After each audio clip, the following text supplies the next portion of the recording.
భూభారతికి సంబంధించి ఇంకొక అప్డేట్ ఉంది, మీకు చూపిస్తా. సో మనం గతంలో వెలుగులో దిశలో వచ్చింది భూమి సునీల్ కుమార్ గారు, భూభారతి చట్టాల నిపుణులు, భూభారతికి సంబంధించి రెవెన్యూ చట్టాల నిపుణులు, భూభారతి చట్టాన్ని రూపొందించినటువంటి వ్యక్తి, కీలకమైన వ్యక్తి. సో ఆయన ప్రశ్నలు సమాధానాలు వినే ప్రయత్నం చేసినాం కదా. సేమ్ ఆయనతోటే మళ్ళీ ఆంధ్రజ్యోతి వాళ్ళు కూడా ముచ్చటించారు. వీళ్ళు ఎలాంటి సమస్యలు లేవనెత్తిరు, ఎలాంటి ప్రశ్నలు లేవనెత్తిరు, ఆయన ఎలాంటి సమస్యలు చెప్పిన కూడా చూసే ప్రయత్నం చేద్దాం. భూభారతితో సమస్యలు తీరేనా, విధి విధానాలపై వివరంగా చెప్పేవారేరి, అవగాహన సదస్సులో భూ సమస్యలపై అనేక సందేహాలు వెలుబుచ్చిన రైతులు, నివృత్తి చేయలేకపోతున్న తహసీల్దారులు చూసిరా, ఆ సందేహాలకు భూ నిపుణుడు సునీల్ సమాధానాలు అని చెప్పేసి కూడా వార్త చూస్తున్నాం మనం. భూభారతితో సమస్యలు తీరుతాయా ఏందో ఒకసారి చూద్దాం. భూములకు సర్వే మ్యాప్ తప్పనిసరి చేస్తారా? ధరణి రికార్డే భూభారతిలో ఉంది కదా, ఇది కొత్త రికార్డు ఎలా అవుతుంది? ధరణి కింద ఇచ్చిన పాస్ పుస్తకాలు చెల్లుబాటు అవుతాయా? పాస్ పుస్తకాలు ఇతర సమస్యలపై గతంలో పెట్టిన దరఖాస్తులు చెల్లుతాయా? రాష్ట్ర ప్రభుత్వం భూభారతి చట్టాన్ని తీసుకొచ్చిన నేపథ్యంలో రైతులకు ఉన్న కొన్ని సందేహాలు ఇవి. భూభారతి చట్టంపై రాష్ట్ర వ్యాప్తంగా అవగాహన సదస్సు నిర్వహించగా రైతుల నుంచి వచ్చిన ఉమ్మడి సందేహాలు ఇలాంటిది ఒక 10 ఉన్నాయి. వాటిపై కొత్త చట్టంలోని నిబంధనలు ఏ చెబుతున్నాయి, ఎంతవరకు పరిష్కారం అయ్యే అవకాశం ఉందనే దానిపై తహసీల్దార్ స్థాయి స్పష్టత ఇవ్వడం లేదని రైతులు వాపోతున్నారు. మరికొంతమంది తమ సమస్యల పరిష్కారం ఉందా లేదా అనేది తెలుసుకునేందుకు నేరుగా కార్యాలయాలకు వెళ్తుంటే అసలు చట్టం అమల్లో లేదు, 4 మండలాల్లో ఉంది, అమల్లోకి వచ్చాక రండి అని అధికారులు అంటున్నారు. వాస్తవమే కదా. ఇప్పుడు భూభారతి కింద ఏదో సమస్య పరిష్కారం అయితే ఇప్పుడే అప్లికేషన్ పట్టుకొని పోతే వాళ్ళు ఏమంటారట, ఇప్పుడు ఇంకా అమల్లోకి రాలేదు, ఒక 4 జిల్లాలలో అమలు ఉంది, భూభారతి అమలైనాక రాపోరు అని చెప్పేసి తహసీల్దారులు వాళ్ళ రైతులను మరగొడుతున్నట. ఈ 2వ పేజీలో ఉంది, అదొకసారి చూద్దాం.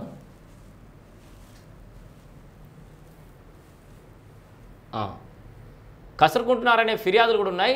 అధికారులు కూడా పూర్తిస్థాయిలో అవగాహన లేకపోవడంతో ప్రజల సందేహాలకు జవాబు చెప్పలేకపోతున్నారు. ఇది పూర్తిస్థాయిలో వాళ్ళకే అవగాహన రాలేదు, ప్రజలకేం చెప్తారు వీళ్ళు? విధి విధానాల్లో నెలకొన్న గందరగోళంతో కీలక విషయాలపై రైతులు సందేహాలను నివృత్తి చేయలేకపోతున్నామని వాపోతున్నారు. ఈ నేపథ్యంలో ఎక్కువ మంది రైతులు అడిగిన సందేహాలు, వాటికి చట్టంలో ఉన్న వెసులుబాటుపై భూచట్టాల నిపుణుడు భూమి సునీల్ కుమార్ ఆంధ్రజ్యోతితో మాట్లాడండి. ఒకసారి ప్రశ్నలు సమాధానాలు ఒక్కసారి చూడుర్రి. భూములకు సర్వే మ్యాప్ తప్పనిసరి చేస్తారా? ఒక ప్రశ్న. భూమికి రికార్డుకు వ్యత్యాసం ఉంటే పరిస్థితి ఏంది?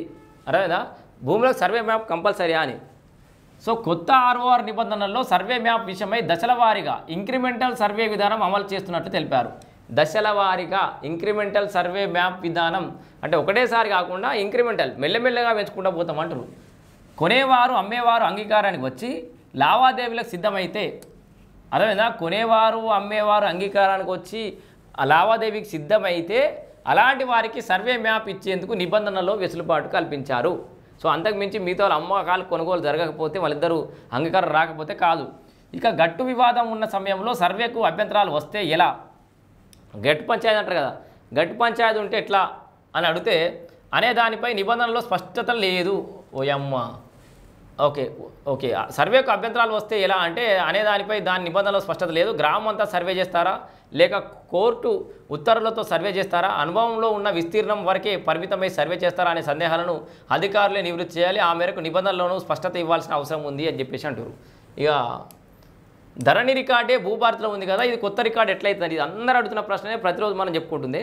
మరి ధరణిలో ఉన్న డాటాని తీసుకొచ్చి భూభారతి వేసి కదా, అది కొత్త చట్టం ఎట్లయితుందంటే భూభారతి పోర్టల్లో ప్రస్తుతం ఉన్న ధరణి రికార్డు తాత్కాలికంగా కొన్ని రోజులు మాత్రమే ఉంటుంది. దశల వారీగా జరిగే సర్వేతో రికార్డుల సవరణ జరుగుతుంది. దాని ఆధారంగా కొత్త ROR తయారవుతుంది. రెవెన్యూ సదస్సులు పెట్టి రైతుల అభ్యంతరాలపై దరఖాస్తులు స్వీకరించి వారి సమస్యలకు పరిష్కరించడం, రికార్డులకు ఎక్కని భూములకు ఎక్కించడం ద్వారా కొత్త రికార్డు అందుబాటులోకి వస్తుంది. సో రికార్డులో ఎక్కని భూములు కూడా రికార్డులకు రావడం ద్వారా కొత్త డేటా అయితే అందుబాటులోకి వస్తుంది కదా. సవరణలు చేశాక తాత్కాలిక భూధార్ కార్డులు జారీ చేస్తారు. ప్రస్తుతం గత చట్టంపై కోర్టులో ఉన్న పిటిషన్ మీద తీర్పు రావాల్సి ఉంది. ఆ తీర్పులో ధరణి రికార్డులో జరిగిన మార్పులు చేర్పులు చెల్లవని చెబితే 4 ఏళ్ల పాటు రెవెన్యూ రికార్డులో చోటు చేసుకున్న మార్పులపై తీవ్ర ప్రభావం పడే అవకాశం ఉంది. అవి ఇక్కడ చాలా క్లియర్గా ఎలుర్రి, చాలా ముఖ్యమైన పాయింట్ ఉంది ఇక్కడ.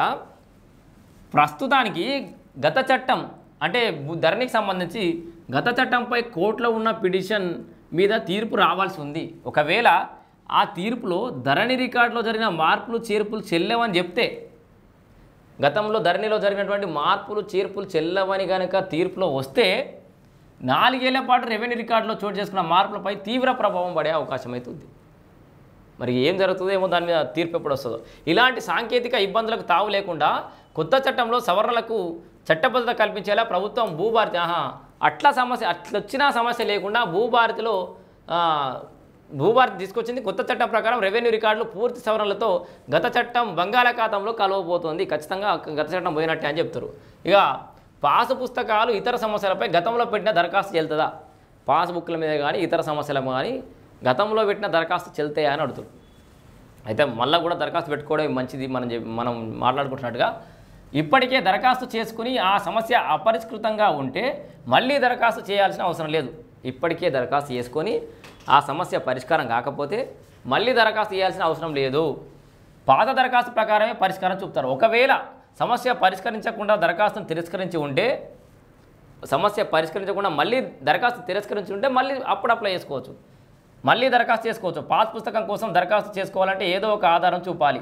తండ్రికి పాస్ పుస్తకం ఉండి కుమారుడికి లేకపోతే తండ్రికి పాస్ పుస్తకం ఆధారంగా వారసత్వ హక్కుల కోసం దరఖాస్తు పెట్టుకోవచ్చు. సో ఏదైనా ఒక ఆధారం అయితే చూపెట్టాలంటారు. ఇక ధరణి కింద ఇచ్చిన పాస్ పుస్తకాలు చెల్లుబాటు అవుతాయా లేక కొత్తవి ఇస్తారా? ఇది కూడా పెద్ద సమస్యనే. మళ్ళీ ఎందుకంటే ఆ పాస్బుక్లో ప్రింటింగ్ పత్త కార్ఖానా ఏందో మరి చూద్దాం. ధరణి కింద ఇచ్చిన పాస్ పుస్తకాలు చెల్లుబాటు అవుతాయి, పాస్ పుస్తకాలు ఏం మారాయి, ధరణి కింద వచ్చినటువంటి పాస్ పుస్తకాలు చెల్లుబాటు అవుతాయి. కొత్త పాస్ పుస్తకం కోసం దరఖాస్తు పెట్టుకోవాల్సిన పని లేదు.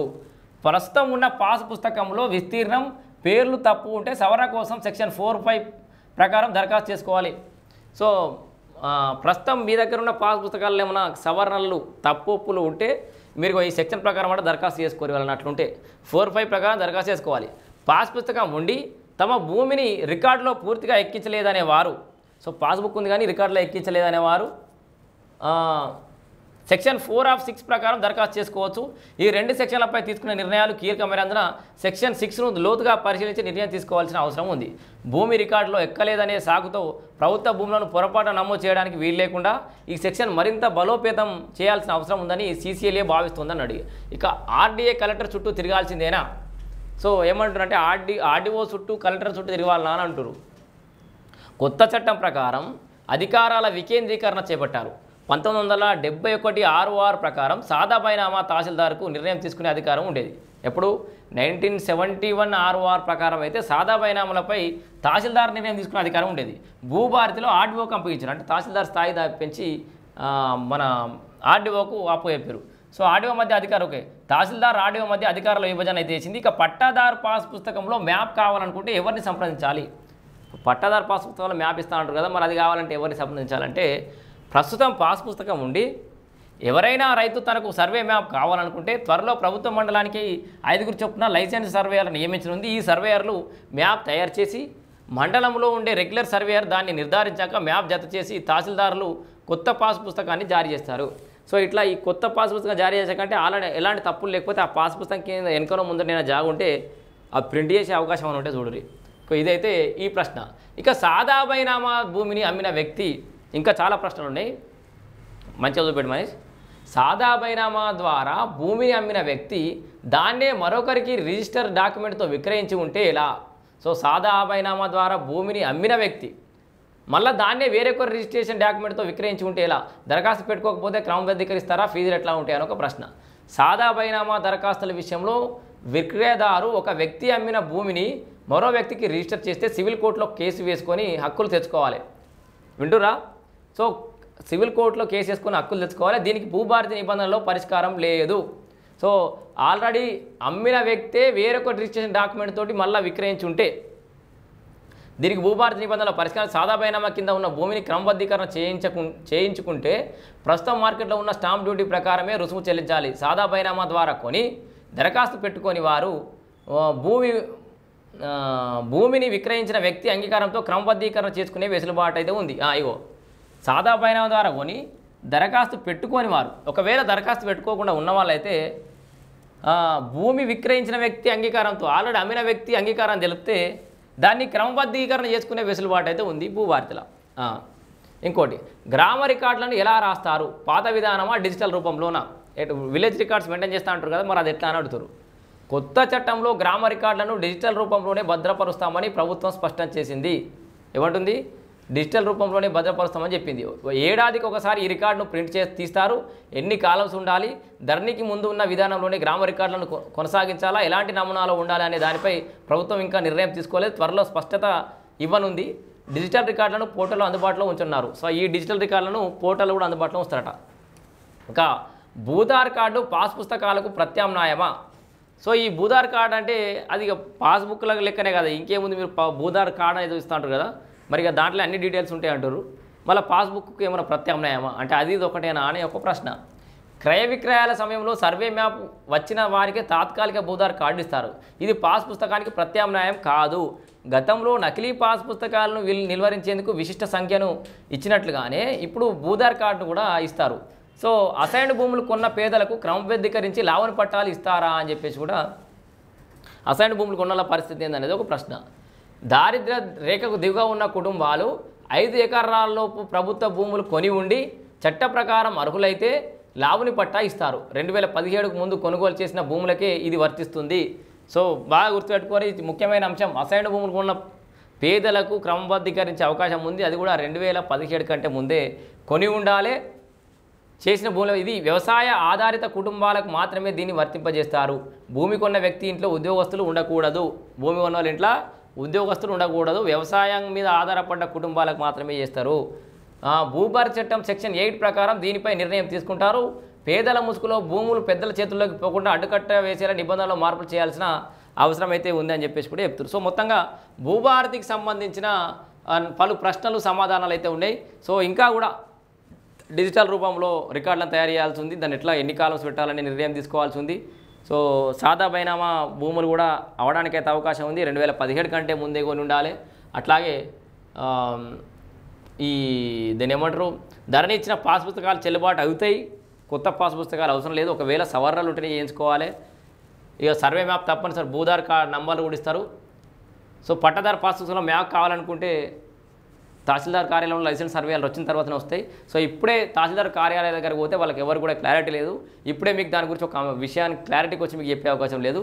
భూభారతి ఫుల్ ఫ్లెడ్జ్లో పూర్తి స్థాయిలో ఇంప్లిమెంటేషన్ అయిన తర్వాతనే మీ సమస్యలకు పరిష్కారం దొరికే అవకాశం ఉంది. ఆల్రెడీ దరఖాస్తులు చేసుకున్న వాళ్ళు గతంలో ఏదైనా పాస్బుక్ సమస్యలకు సంబంధించి కానీ భూమి సమస్యలకు సంబంధించి కానీ దరఖాస్తు చేసుకుని ఉంటే దానికి సమస్య ఇంకా కూడా పరిష్కారం కాకపోతే దాన్ని మీరు మళ్ళీ దరఖాస్తు చేసుకోవాల్సిన అవసరం లేదు. ఆ పెండింగ్ దరఖాస్తుతోటే సమస్యను పరిష్కరిస్తారు. ఒకవేళ దరఖాస్తు చేసుకొని పరిష్కారం లభించకుండా రిజెక్ట్ అయిందనుకోరు, ఒకవేళ ఏదో ఒక కారణంతో రిజెక్ట్ అయితే మళ్ళీ దరఖాస్తు చేసుకునే అవకాశం అయితే ఉంది దీంట్లో. సో ఏడాది లోపలనే ఇవన్నీ కూడా పూర్తి చేసుకోవాలి.